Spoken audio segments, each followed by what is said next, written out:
South India shopping mall, the wedding మంత్ర, సరికొత్త wedding collection, south India shopping mall. Hi hello, welcome to Suman TV. నేను మీ రోషన్. మళ్ళీ ప్రపంచవ్యాప్తంగా corona కేసులు పెరుగుతున్నాయనేది ఎంత నిజమో, కరోనా కేసులు పెరిగినప్పుడు కూడా ఏమాత్రం భయపడద్దు అని చాలామంది డాక్టర్లు చెప్తున్నారు. జనాన్ని అయితే ప్యానిక్ చేయొద్దు, అవేర్నెస్ వీడియోస్ చేయండి అని చెప్పి కొంతమంది డాక్టర్స్ అయితే మొత్తుకొని చెప్తున్నా, కానీ కొంతమంది జనాన్ని భయపెట్టే వీడియోస్ చేస్తూ వాళ్ళని తప్పుదోవ పట్టించే ఒక ప్రయత్నం కూడా చేస్తున్నారు. కాబట్టి అసలుకి ప్రజెంట్ నాతో పాటు కార్డియాలజిస్ట్ శ్రీనివాస్ కుమార్ సార్ ఉన్నారు. ఆయన ఏం చెప్తారో ఆయన మాటలను తెలుసుకుందాం. సార్, ఫస్ట్ ఆఫ్ ఆల్ మనందరం కోవిడ్ అనే మాట మర్చిపోయి దాదాపు ఒక 2 to 3 years అయిపోయి మంచి లైఫ్ లీడ్ చేసుకుంటూ హ్యాపీగా అందరూ మళ్ళీ ఎవరి పనిలో వాళ్ళు నిమగ్నం అయిపోయి హ్యాపీగా ఉన్న తర్వాత ఒక్కసారిగా మళ్ళీ కొత్త వేరియంట్ NB1 8.81 ఏదో కొత్తగా వచ్చేసింది. మళ్ళీ ప్రపంచం మొత్తం అతలాకుతలం చేస్తుంది. జాగ్రత్తగా ఉండకపోతే తస్మాత్ జాగ్రత్త, ప్రాణాలు పోతాయి. ఈ వేరియంట్తో చాలా చాలా జాగ్రత్తగా ఉండాలని భయపెడుతూనే ఉన్నారు. అండ్ దాదాపు ఇప్పటికీ యాక్టివ్ కేసులు 4,000 అన్నారు, మరణాలు కూడా పెరుగుతున్నాయి అన్నారు. ఏపీలో చూసుకుంటే 23, తెలంగాణలో చూసుకుంటే 3. ప్రపంచవ్యాప్తంగా పక్కన పెడదాం, ఫస్ట్ మన తెలుగు రాష్ట్రాల్లో ఉన్న జనానికి కొంత అవేర్నెస్ అనేది పక్కా ఉండాలి. కాబట్టి ఏం చెప్తారు మీరు? రోషన్, యాక్చువల్లీ నేను మీరు అన్నట్టుగా 2-3 ఏళ్ళు అయింది కోవిడ్ మర్చిపోయి. దీన్ని మర్చిపోదాం అనుకున్నాను, కానీ మీరు ఎప్పుడైతే చెప్పారో అవేర్నెస్ క్రియేట్ చేసి దాని గురించి భయభ్రాంతులు లేకుండా చేద్దామన్నారో, అందుకే నాకు వీడియో కూడా చేయడం ఇష్టమైంది. ఈ అనవసరంగా ప్రజలను భయపెట్టి మళ్ళీ పాత రోజులు వస్తున్నాయి, మళ్ళీ మీరు అందరు చనిపోతారని భయపెట్టాల్సిన అవసరం లేదు. ఎందుకంటే కోవిడ్ వ్యాధి మిగతా వైరల్ డిసీజెస్ లాగా వన్ ఆఫ్ ఇట్ వేరియంట్ లాగా అయిపోయింది. చాలా రకాల వైరల్ డిసీజెస్ ఉంటుండే ఇంతకుముందు కూడా. ఫస్ట్ టైం స్ట్రైక్ అయినప్పుడు ఏంటంటే బాడీకి రెసిస్టెన్స్, ఇమ్యూనిటీ లేక, వేరియస్ టైప్స్ ఆఫ్ అంతకుముందు వ్యాక్సిన్స్ ఏం లేకుండా చాలా భయంకరంగా వచ్చినమాట వాస్తవం. కానీ ఇప్పుడు ఏంటంటే బాడీలో మన నేచురల్ ఇమ్యూనిటీ ఉంటుంది. మన మేరత్ భారత్ మన అన్నట్టు మన పేద పేషెంట్లను దేవుడే కాపాడుతున్నట్టుగా చాలా మందికి ఇన్నేట్ ఇమ్యూనిటీ కూడా దానికి డెవలప్ అయిపోయింది. ఇంటర్ కరెంట్గా మైల్డ్గా ఏమైనా వచ్చినా కూడా చాలా మందికి దాన్ని తట్టుకునే గుణము బాడీలో ఇమ్యూనిటీ ఏదైతే అంటామో అది ఉంది కనుక అంత మానిఫెస్ట్ అవుతలేదు. ఇంకా అసలే లేదా కోవిడ్ అంటే కొన్ని చోట్ల టెస్టింగ్ జరిగినమాట వాస్తవము, కొన్ని పాజిటివ్ రావచ్చు. అదే ఇప్పుడు మామూలుగా వేరే వైరల్ ఫీవర్స్ ఉంటాయి కొన్ని, అలాంటివి కూడా కొన్ని పాజిటివ్ రావచ్చు. అలా వచ్చినప్పుడు దానిలో భాగం కింద మనం కోవిడ్ లాగా అనుకున్నాము. కానీ ఎట్లయితే సీరియస్నెస్ ఉండి అంత మల్టీ ఆర్గన్ ఫెయిల్యూర్ అయిపోయి హాస్పిటలైజ్ అయిపోయి అట్లాంటి అవకాశం ఉండేదానికి ఛాన్స్ చాలా తక్కువ అనుకుంటున్నాను. ఎందుకంటే ఇది ఫస్ట్ టైం కాదు, చాలా మందికి మన బాడీలలో ఇమ్యూనిటీ ఉంది కనుక వచ్చినా కూడా మైనర్గా మనం వచ్చి పోతుందే తప్ప అంత భయంకరంగా స్ప్రెడ్ అయిపోయి అన్ని మరణాలు సంభవించేదానికి అవకాశం చాలా తక్కువ. మనం 6 నెలల నుంచి సంవత్సరం నుంచి వింటున్నాం మళ్ళీ వస్తుంది వస్తుంది వస్తుందని. లక్కీగా ఇంతవరకు అయితే రాలేదు. మన తెలుగు రాష్ట్రాల్లో కూడా చాలా తక్కువగా కేసులు ఉన్నాయి కనుక భయపడాల్సిన అవసరం లేదు. కాకపోతే ఎట్ ద సేమ్ టైము మనకు కోవిడ్ నేర్పించిన హెల్తీ లైఫ్ స్టైల్ అందాము, ఆరోగ్య నియమాలు అందాము, అవన్నీ పాటిస్తే ఎప్పటికైనా మంచిదే. ఇప్పుడు మనము కోవిడ్లో ఉన్నప్పుడు ఏంటి, మన చేతులు శుభ్రంగా కడుక్కోవాలా, నీట్గా ఉండాలా, టైంకి ఫుడ్ తీసుకోవాలా, మన ఇమ్యూనిటీని పెంచుకోవాలా, దాని తర్వాత ఎక్కువ టెన్షన్ స్ట్రెస్లు పెట్టుకోకూడదు, ఎప్పుడన్నా మాస్క్లో ఎక్కువ వెళ్ళినప్పుడు మాస్క్ ధరించాలా, ఇవన్నీ మనకు అన్ని హెల్తీ నియమాలు. సో వాటిని అన్నిటి పాటిస్తే మనం వీళ్ళనంతా కంఫర్టబుల్గా ఉంటుంది. ఎప్పుడైతే మీరు ఎక్కువగా మనుషులుండి గుమిగూడే చోట్లకి వెళ్తున్నారు, అట్లాంటి ప్రికాషన్స్ మనం తీసుకుంటే ఎందుకైనా మంచిదే. కానీ దానివల్ల ఇప్పుడే రేపే ఎప్పుడు వచ్చింది అని భయపడాల్సిన అవసరం అయితే నాకు అనిపించడం లేదు సార్. ఎస్పెషల్లీ ఇప్పుడు చెప్పే వేరియంట్ ఏదైతే ఉందో దానివల్ల ఎక్కువ వచ్చే లక్షణాలు ఎలా ఉంటాయి సార్? అసలుకి అంటే ఎక్కువ వేరియంట్కు అది ఇంత కాజ్ చేసింది అనే దానికి దాఖలాలు ఇమీడియట్గా లేవు. మనకు ఆల్రెడీ ఫస్ట్ ఇంతకుముందు వచ్చినట్టు డెల్టా వేరియంట్లు అవన్నీ ఎట్లయితే ఉన్నాయి స్టడీ చేస్తున్నారు. దీనికి ఏంటంటే మనం ల్యాబ్లో రిప్రొడ్యూస్ చేసి దానికి ఈ విరులెన్స్ ఎక్కువ అనేది మనం ఇండైరెక్ట్గా అసెస్ చేసినది. కానీ ఒకరికి వచ్చి దానివల్ల ప్రాణాలు కోల్పోయి అన్నట్టుకు ఇండియాలో అయితే మనకి ఇంతవరకు దాఖలాలు లేవు. బయట కూడా అంత ఎక్కువ విరులెంట్గా వచ్చి అలా జరిగిందన్నట్టుగా లేదు. కానీ చాలా వాట్సాప్ యూనివర్సిటీలో చాలా సోషల్ మీడియాలో నడుస్తున్నాయి. కానీ అదంతా డాక్యుమెంటెడ్ అయిందని నేను అనుకోను కనుక అంత భయపడాల్సిన అవసరం లేదు. ఎందుకంటే ఫస్ట్ వేవ్ అప్పుడు కొన్ని లక్షణాలు వస్తాయని చెప్పారు. తర్వాత ఇంకొకటి వచ్చింది ఒమిక్రాన్. అదైతే అది చెప్పాలంటే వేరే లెవెల్, అసలు అది మర్చిపోలేం మన జీవితంలో.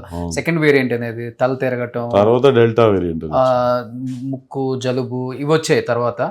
అండ్ ఎక్కువగా లంగ్స్ కూడా ఇన్ఫెక్షన్ అనేది కూడా అప్పుడే వచ్చిందని చెప్పారు. అండ్ థర్డ్ది డెల్టా, అది చాలా ఏదో జలుబు వచ్చినట్టు వచ్చింది, వెళ్ళిపోయింది. బట్ ఈ వేరియంట్ వల్ల లక్షణాలు అంటే ఎక్కువ ఫీవర్ రావటము, లేకపోతే కఫ్, కోల్డ్ ఇవే ఉంటాయా, లేకపోతే వేరే ఏమైనా ఇతరత మీకు సంబంధించిన వరకు, మీ ఇన్ఫర్మేషన్ వరకు ఏముంది అసలు? అంటే నాకు తెలిసినంత మటుకైతే అంత డేంజరస్గా భయంకరంగా దీనివల్ల ప్రాబ్లమ్స్ వస్తున్నాయి అనేది నేనైతే చూడలేదు. ఇంకా కాకపోతే ఇది ఇంకా ఇప్పుడిప్పుడే మొదలవుతుంది, ఇంకా ఫ్యూచర్లో ఏమైనా పెరుగుతుందా ఎట్లా వస్తుందా అనేది టోటల్గా అబ్సల్యూట్గా చెప్పడం కష్టం. కానీ యాజ్ ఆఫ్ నౌ అయితే అంత భయపడాల్సిన అవసరం లేదనుకుంటున్నాను. ఎందుకంటే మన ఆల్రెడీ కొంచెం నేటివ్ ఇమ్యూనిటీ మన బాడీలో ఉంది కనుక తట్టుకునే శక్తి ఉంటుంది ఏ దానికైనా అనేది నా నమ్మకం. వచ్చినా ఇలా చిన్న చిన్నవే జలుబు, దగ్గు ఇవే వస్తాయి దీనికి కూడా అనుకుంటున్నాను. ఓకే సార్, ఇప్పుడు ఆల్రెడీ మనం ఫస్ట్ డోస్ తీసుకుందాం, సెకండ్ డోస్ తీసుకుందాం, కొంతమంది బూస్టర్ కూడా తీసుకున్నారు. ఇప్పుడు బూస్టర్ తీసుకున్న వాళ్ళకి కొంచెం ఇమ్యూనిటీ పవర్ ఎక్కువ ఉంటుందని కూడా చెప్తున్నారు. ఇప్పుడు ఏదైతే మనం తీసుకున్న డోస్ అనేది ఇప్పుడు వచ్చిన ఈ వేరియంట్కి పనిచేయదా సార్? అంటే అది మనము ఎగ్జాక్ట్గా చెప్పడం కష్టం. అది ఎందుకంటే వేరియంట్లలో కొంచెమే మారిందంటే దానికి ఎఫెక్టివ్నెస్ ఉంటుంది, కానీ అది టోటల్గా మారిపోయి ఉంటే ఎఫెక్టివ్నెస్ తక్కువ. కానీ ఇన్ జనరల్ కూడా వ్యాక్సిన్ తీసుకున్న దాని పవర్ ఏదైతుందో 1 year తర్వాత మళ్ళీ తగ్గుతుందని ఇంతకుముందు అనుకున్నాం. అందుకనే మనం సెకండ్ ఇయర్ డోస్ మళ్ళీ బూస్టర్ డోస్ తీసుకోవాలనుకున్నాం. యాజ్ ఆఫ్ నౌ అయితే మనకు భారతదేశం DCGI కానీ వేరే అథారిటీస్ కానీ WHO కానీ ఎవరు గైడ్ లైన్స్ ఇవ్వలేదు వ్యాక్సిన్ తీసుకోవాలని. సో ఇమీడియట్గా రష్ చేసి వ్యాక్సిన్ తీసుకోవాల్సిన అవసరము, ఆ రికమెండేషన్ అయితే ఇంకా రాలేదు. ఫ్యూచర్లో ఒకవేళ మనకు కొత్త స్టడీస్లో వచ్చినా ఇంకా దాని వేరియంట్కు దానికి సంబంధించిన స్పెషల్ వ్యాక్సిన్ మళ్ళీ తయారు చేస్తే అది వేరు. యాజ్ ఆఫ్ నౌ అయితే పాత వ్యాక్సిన్స్ తీసుకుంటే పెద్ద లాభం ఉండకపోవచ్చు. మేబీ ఈ బూస్టర్ డోస్ తీసుకున్న వాళ్ళకి కూడా అంటే ఇప్పుడు అవసరమే లేదు, దాని ఎఫెక్ట్ అంతా పోయి ఉంటుంది.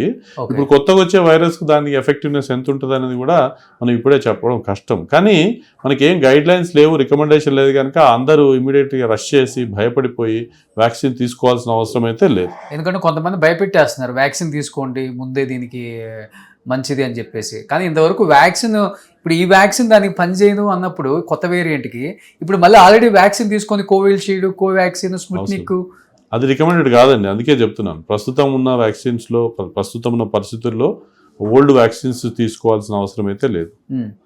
సో అంటే ఎస్పెషల్లీ కార్డియాలజీ అనేది చాలా ఇంపార్టెంట్ ఈ కరోనాకు సంబంధించి. ప్రీవియస్గా కరోనా వచ్చి కొంచెం మెరుగుపడి బయటకు వచ్చిన వాళ్ళందరికీ కూడా ఎక్కువ హార్ట్కే కొట్టింది, హార్ట్ అటాక్తోనే చనిపోయారు సార్.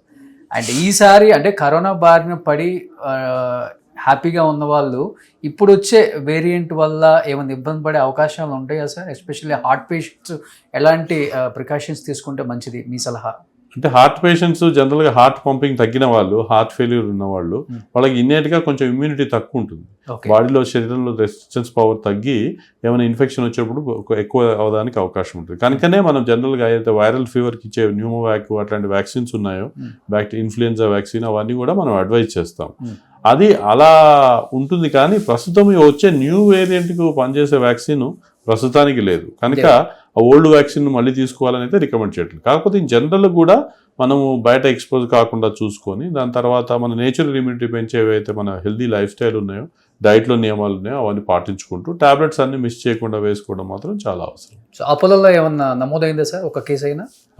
అసలు వచ్చినట్టు కూడా ఈ ఉస్మానియాలో వార్డు క్రియేట్ చేశారని చెప్పారు, కానీ అక్కడ కూడా సిగ్నిఫికెంట్ నంబర్ అయితే అయినట్టుగా లేదు. కానీ ఓవరాల్ కూడా 2 కేసులో 3 కేసులో ఇప్పుడు మనం టెస్ట్ చేస్తే పాజిటివ్ వస్తే దాని గురించి అంత ఆందోళన చెందాల్సిన అవసరం లేదండి. ఎందుకంటే అది మే పాస్ ఆఫ్ లైక్ అని వైరల్ ఫీవర్. అది ఎప్పుడైతే దాని సీరియస్నెస్ పెరిగి మల్టిపుల్ ఆర్గన్స్ ఎఫెక్ట్ అయ్యి ప్రాబ్లం అవుతుందో అప్పుడే మనం వరీ కావాలి. ఏదో అఫేషనల్ కాఫ్ కోల్డ్ లాగా వచ్చిపోతే దానికి అంత భయపడాల్సిన అవసరం లేదు, ఇప్పుడే పబ్లిక్ పానిక్ కావాల్సిన అవసరం లేదు. కానీ మన ఏదైతే హెల్దీ లైఫ్ స్టైలు, క్లీన్లీనెస్ నియమాలు పాటించడం అవన్నీ కూడా పాటిస్తే మంచిది. అందరూ అయితే లాస్ట్ కోవిడ్ టైంలో కోవిడ్ రాకపోయినా కానీ టాబ్లెట్లు వేసేసుకున్నారు, ముందు ఎక్కడ కోవిడ్ రాకుండా ఉంటుందని కూడా ఒక డోస్ ఏదో ఇచ్చారు కదా సార్. అలాంటి పిచ్చి ప్రయత్నాలు ఎక్కువ చేశారు అప్పుడు. అలాంటివన్నీ అవసరం లేదండి. కాకపోతే మన హెల్దీ ఇమ్యూనిటీ మెయింటైన్ చేసే దానికోసం ఏదో మనం కొందరికి అలవాటు ఉంటుంది బి కాంప్లెక్స్ టాబ్లెట్ తీసుకోవడం అట్లాంటివి, అది చేస్తే వేరు. కానీ ప్రత్యేకంగా దానికి యాంటీ వైరల్ టాబ్లెట్స్ మాత్రం తీసుకోవాల్సిన అవసరం లేదు. మంచి ఫుడ్ తీసుకోవటం అంతే, సో సోషల్ డిస్టెన్స్, మాస్క్ అంతే, క్లీన్లీనెస్, హ్యాండ్స్ క్లీన్ గా ఉంచుకోవడం అంత అవన్నీ పాటిస్తే సరిపోతుంది అంతే. సో అయితే ఈసారి వచ్చే వేరియంట్కి భయపడకుండా వచ్చిన దాన్ని, ఒకప్పుడు కరోనా చూసి మనం భయపడ్డాం, తర్వాత చెప్పాలంటే థర్డ్ వేవ్ వచ్చేసరికి మనల్ని చూసి కరోనా భయపడింది. అలానే ఉంటుంది ఇప్పుడు కూడా. ఎస్, ఎస్పెషల్లీ మన భారతదేశంలో ఇమ్యూనిటీ ఎక్కువ. అవును. మన భారతదేశ పేదవాళ్ళందరినీ కూడా దేవుడు కాపాడతాడు. Hmm. అది అనే ప్రగాఢ నమ్మకము. మళ్ళీ ఏం రావద్దని అనుకుంటున్నాం, అలానే ఆశిద్దాం. ఓకే. ఇన్ కేస్ ఒకవేళ వచ్చినా కానీ దీనికి వ్యాక్సిన్ కనుక్కోవడానికి టైం పడుతుంది కదా సార్? అవును. డెఫినెట్గా ఓల్డ్ వ్యాక్సిన్స్ అయితే పనిచేయదు మళ్ళీ. మ్మ్. కానీ స్టార్ట్ చేశారా సార్ ఏమన్నా మీకు వచ్చిన ఇన్ఫర్మేషన్ ప్రకారం? అంటే ఎటువంటి వేరియంట్ అనేది స్టడీ చేస్తున్నారు. Hmm. ఇంకా స్టడీ చేసిన తర్వాత నెక్స్ట్ స్టెప్ దాని వ్యాక్సిన్ డెవలప్మెంట్. ఓకే. సో డెఫినెట్గా అయితే ప్రజలైతే ఎవరు భయపడొద్దు. డాక్టర్స్ చెప్పినట్లుగానే సోషల్ డిస్టెన్స్, మంచి లైఫ్ స్టైల్, మంచి ఫుడ్, డైట్, యాజ్ యూజువల్గా పబ్లిక్లోకి వెళ్ళినప్పుడు మాస్క్, ఇవి పాటిస్తే చాలు. అంతే, అంతేగాని తొందరగా అటాక్ అయ్యే అవకాశం అయితే చాలా తక్కువ అని చెప్తున్నారు. ఈ వేరియంట్ చాలా తక్కువ, చాలా తక్కువ. ఎందుకంటే 6 నెలల నుంచి వింటున్నాం మళ్ళీ కోవిడ్ వస్తుంది, మళ్ళీ కోవిడ్ వస్తుంది, మళ్ళీ కోవిడ్ వస్తుంది. కానీ జనం కోవిడ్ అనే మాటే మర్చిపోయి వాళ్ళ పనులలో వాళ్ళు నిమగ్నం అయిపోయారు. ఒక్కసారిగా మళ్ళీ ప్యానిక్ 2 days నుంచి ప్యానిక్ అయిపోతున్నారు. అదే కొత్త కేసెస్ వచ్చేసినాయి అంట, చనిపోతున్నారంట. కేరళలో ఆల్మోస్ట్ 2000 కేసులు వచ్చేసాయి. కొన్ని మైనర్ గా కేసులు వచ్చినాయండి. చనిపోవడం అనేది కరెక్ట్ కాదు. చనిపోవడం అనేది లేదు అసలుకి. ఎక్కువగా చనిపోయిన అనేది కరెక్ట్ కాదు. ఓకే. సో ఓవరాల్గా అయితే ఈ వేరియంట్కి పెద్దగా భయపడాల్సిన అవసరం లేదు. యాజ్ యూజువల్గా అందరూ వాళ్ళ పనులు చేసుకుంటూ హ్యాపీగా లైఫ్ లీడ్ చేయడం మంచిది అంటారు. ఆనందంగా ఉండి అంతే, టెన్షన్ పెట్టుకోకుండా ఉంటే చాలా మంచిది. స్ట్రెస్ తోనే చాలా ప్రాబ్లమ్స్ వస్తాయి. అవును. So for the first time sir ఒక కార్డియాలజిస్ట్ కరోనా ఇప్పుడు వచ్చిన వేరియంట్కి భయపడవద్దు, లైఫ్లో ఒక భాగం.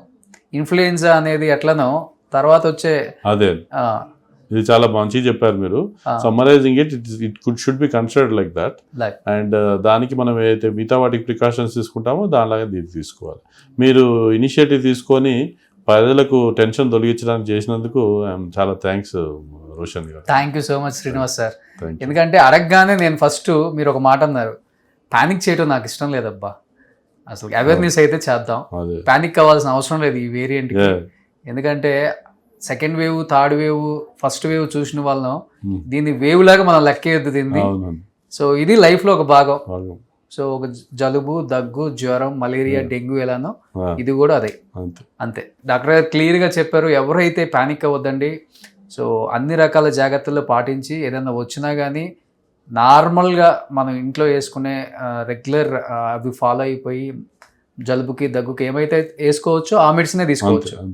సో కొంచెం సోషల్ డిస్టెన్స్ పాటిస్తే, వచ్చిన వాళ్ళు నాకు వచ్చింది అని సోషల్ డిస్టెన్స్ ఒక 1 week పాటిస్తే అది స్ప్రెడ్ అవ్వకుండా ఉంటుంది. తద్వారా అందరూ కూడా హ్యాపీగా ఉండొచ్చు అనేది డాక్టర్స్ కూడా చెప్తున్నారు. ఏదైనా వీడియోస్ వచ్చినా కానీ ఎవ్వరు కూడా ప్యానిక్ అవ్వద్దు, చాలా స్ట్రాంగ్గా ఉండాలని మనస్ఫూర్తిగా కోరుకుంటున్నాం. Thank you so much sir. నమస్తే. సుమన్ టీవీలో మీ పర్సనల్ అండ్ బిజినెస్ ప్రమోషన్స్ కోసం కింది నెంబర్కి కాంటాక్ట్ చేయండి.